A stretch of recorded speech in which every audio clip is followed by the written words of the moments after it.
آج کی اس ویڈیو میں آپ کو ڈرامہ سیریل شیر کی آنے والی ایپیسوڈ کے بارے میں بتانے جا رہی ہوں۔ آنے والی ایپیسوڈ میں آپ دیکھیں گے کہ شیر زمان اپنی امی اور سب گھر والوں کو لے کر آ جاتا ہے فجر کے گھر اس کا ہاتھ مانگنے کے لیے۔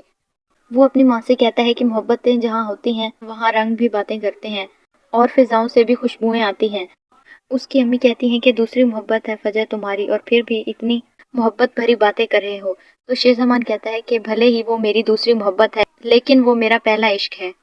تو اس کی امی اس کی بات سن کر بہت زیادہ خوش ہو جاتی ہیں، کیونکہ وہ بھی یہی چاہتی ہیں کہ فجر اب ہمیشہ ہمیشہ کے لیے ان کے گھر آ جائے ان کی بہو بن کر، کیونکہ فجر سے زیادہ بڑھ کر کوئی بھی شیر زمان کا خیال نہیں رکھ سکتا۔ شیر زمان بہت زیادہ خوش ہوتا ہے کیونکہ وہ بھی یہی چاہتا ہے کہ اس کی شادی فجر سے ہو جائے اور فجر اس کے ساتھ رہے ہمیشہ ہمیشہ کے لیے، کیونکہ وہ فجر سے بہت زیادہ محبت کرنے لگا ہے۔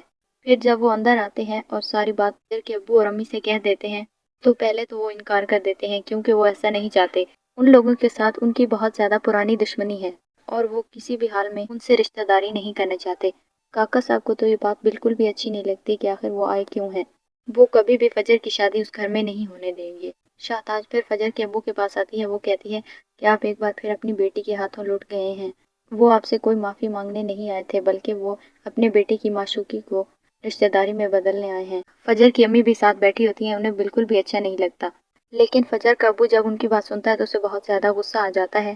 شیر زمان اور اس کے گھر والے جا ہی رہے ہوتے ہیں کہ فجر کا ابو اس کے پاس آتا ہے اور وہ اس کا ہاتھ پکڑ لیتا ہے، اسے گھسیٹتا ہوا گاڑی کی طرف لے جا رہا ہوتا ہے۔ فجر بہت زیادہ رو رہی ہوتی ہے۔ وہ کہتی ہے کہ بابا آپ ایسا کیوں کر رہے ہیں؟ تو وہ کہتا ہے کہ تمہارا باپ مر گیا تمہارے لیے، میں تمہیں قیامت کے دن تک معاف نہیں کروں گا، کیونکہ تم نے میری بہت زیادہ نافرمانی کی ہے اور سارے معاشرے میں میرا سر جھکا دیا ہے۔ وہ فجر کو شیر زمان کے ساتھ بھیج دیتا ہے۔ فجر بہت زیادہ رو رہی ہوتی ہے کہ آخر یہ سب کچھ کیا ہو گیا ہے۔ فجر کے ساتھ اس کے ابو نے صرف اس لیے کیا ہے کیونکہ اس نے شیر زمان کی مدد کی ہے۔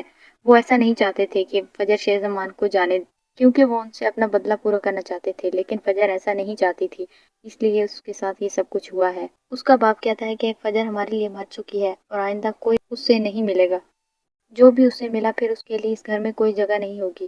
تہمینہ پھر فجر کو لے کر اپنے گھر چلی جاتی ہے۔ فجر بہت زیادہ پریشان ہوتی ہے کیونکہ اس نے ایسا کچھ نہیں سوچا تھا۔